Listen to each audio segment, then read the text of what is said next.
Magandang buhay po at welcome back dito sa aking Mathematics Tagalog tutorial.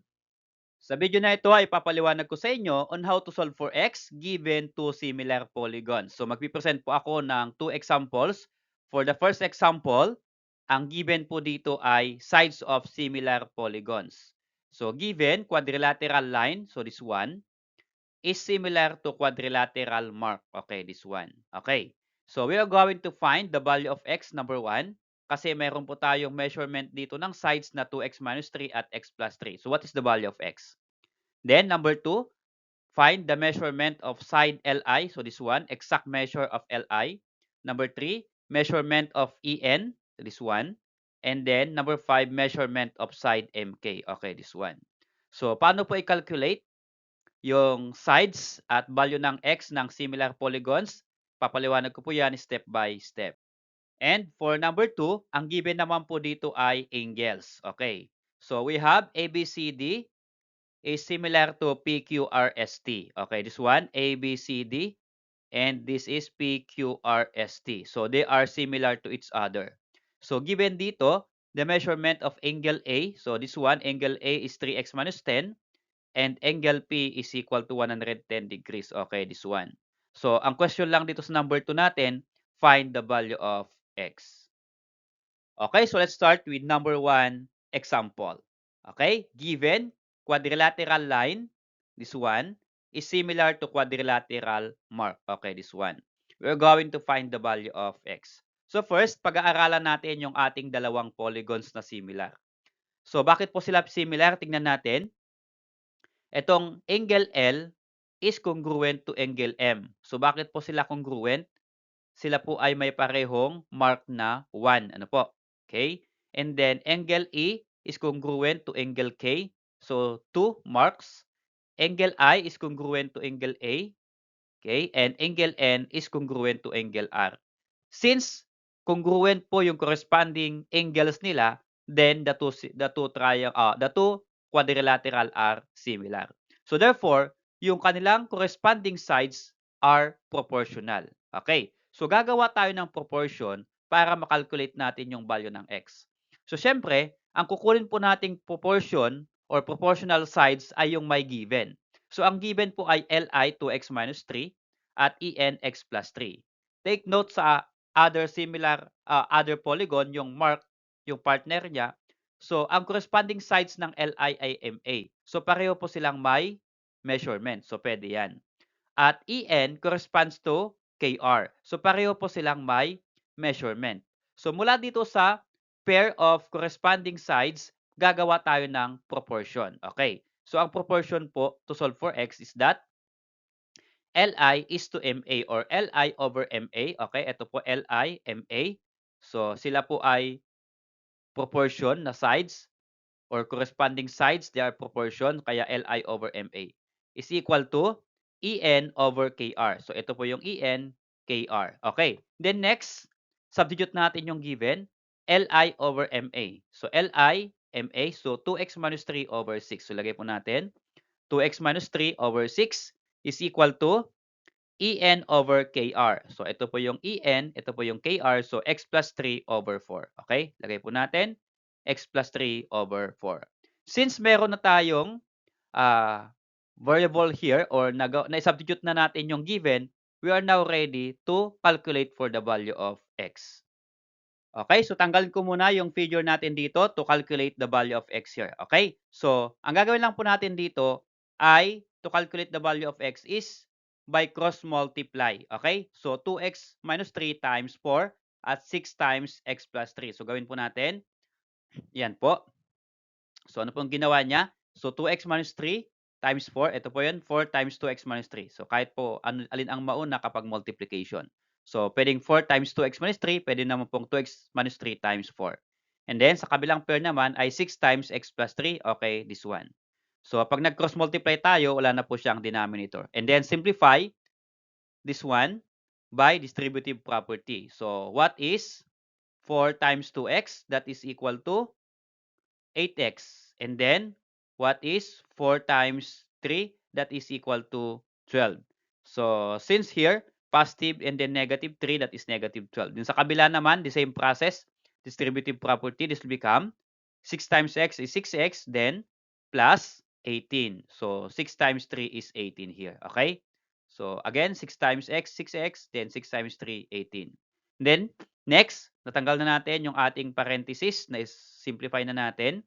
We are going to combine like terms. So, yung may variable x, lagay natin sa left ng equal sign at yung walang variable, itong minus 12, lagay natin sa right side. So, itong negative 6 ay lagay natin dun sa right side. Okay? So, kapag tinranspose natin yung positive 6, change sa sign, magiging minus 6. So, iwan natin yung 8x na doon kasi may variable, then minus x is equal to yung 18 sa right side, itong 18, lipat naman natin yung 12 doon, sama natin sa 18. So, minus 12, change sa sign or operation, magiging plus 12. So, what is 8x minus 6x? That is 2x is equal to, what is 18 plus 12? That is equal to 30. Since we are solving for the value of x, 2x po ito. So, tanggal natin yung value na 2 dito or numerical coefficient ng x na 2.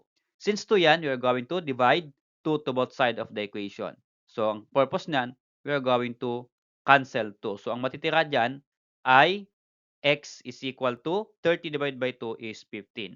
So, now, nakalculate natin that the value of x is equal to 15. So, ilagay po natin dito sa value ng x dito. Number 1, value of x is equal to 15. Okay, so nakalculate po natin that the value of x is 15. Now, we're going to calculate the measurement of side LI. So, ito po yung LI. Ang measurement po niya ay 2x minus 3. So, lagay po natin dito, LI is equal to 2x minus 3. So, substitute natin yung nakalculate natin ng value ng x na 15 dito sa ating side LI. So, 2x minus 3, yung x gawin nating 15, substitute natin. So, this become 2 times x, so 2 times 15, then bring down minus 3. So, multiply first. 2 times 15 is 30 minus 3 is equal to 27. So, therefore, ang value ng LI, this one is 27. Okay? How about number 3? Measurement of EN. Okay, this one. EN is x plus 3. So, substitute lang natin. EN is equal to x plus 3. So, ang x again ay 15. So, this become 15 plus 3. Okay? And what is 15 plus 3? That is equal to 18. So, lagay po natin sa number 3, 18. Okay, so how about for number 5? Measurement of MK. Ito po, MK. So, meron po tayong corresponding sides niya na measurement dito na 9.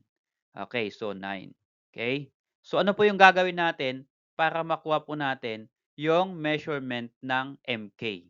So, gagawa po tayo ng proportion with their corresponding sides. Okay, ang proportion na kukunin natin, syempre, yung mayroon ng sukat at itong ratio na ito or corresponding sides na ito. Okay, so meron ng sukat po yung EN, ito na po yung kunin natin nasa baba, pwede pong sa LI over MA, pwede mo naman pong EN over KR. Okay, kasi pareho na po silang may value. So, ang LI ay 27, ang EN ay 18. So, ito po yung ating kukunin.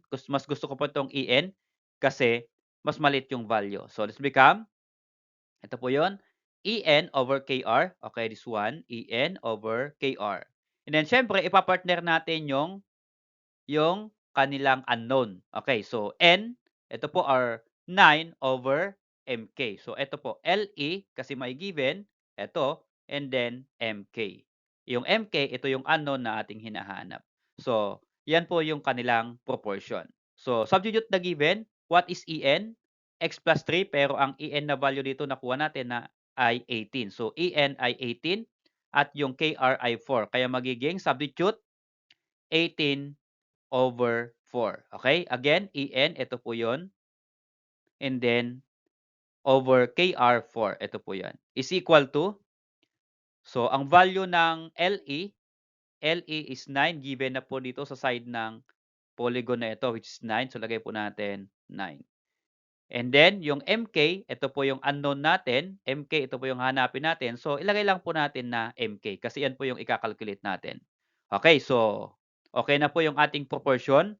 Simplify by cross multiply. So, unahin po natin dito. 18 times MK is 18 MK is equal to, ito naman 4 times 9 is 36. Okay, to solve for MK, may kasamang 36. So, divide, may kasamang 18. yung MK, remove 18 by dividing 18 to both sides of the equation. And then, we are going to cancel 18. Ang matitira doon ay MK is equal to 36 divided by 18 is equal to 2. So therefore, ang measurement ng MK, this one, ay equal to 2. So lagay po natin dito 2. Okay, for number 2 problem or question. So here, ang similar po natin ay dalawang pentagon. Okay? Solve for x lang po ang hanap dito. Ilagay po natin yung ating given. So since similar po itong ABCD at PQRS, then corresponding angles are congruent. So ilagay po natin, measurement of angle A, ito po, lagay natin dito. Angle A, nakalagay dito 3x minus 10. So ilagay ko po dito. So this will become 3x minus 10. At ito naman pong angle P, okay, this one, lagyan ko po ng markings. So angle P, okay, this one is 110. Lagay po natin 110. So 3x minus 10 and 110 degrees. So since angle A at angle P are corresponding angles, then corresponding angles of similar polygon are congruent. Ibig sabihin ng congruent, equal. So to solve for x, i-equal lang po natin yung 3x minus 10 at 110. Okay? Since sila po ay corresponding. So let's become 3x minus 10 is equal to 110. So solve for x, so ilipat lang natin yung 110 doon. So minus 110, paglipat sa kabila, magiging plus 10. So 3x is equal to 110 plus 10. Okay? So 3x is equal to 110 plus 10 is 120. Ang sinusolve po natin dito ay value ng x, may kasamang 3. So therefore, divide 3 to both sides of the equation and then cancel 3. Okay? So ika-cancel po natin yung 3. Ang maiiwan na lang po doon ay yung x. So x is equal to 120 divided by 3 is equal to 40. So the value of x is equal to 40. So check natin, dapat equal sila. So kung 40 yung x oral natin, 3 times 40 is 120. So 120 minus 10 is 110. So equal po ba silang 110? Yes, equal po sila. Okay, so the value of x is 40. Maraming salamat kaibigan. Kung nagustuhan mo yung video na ito, please click like and then subscribe kung bago ka pa lang po dito sa aking channel.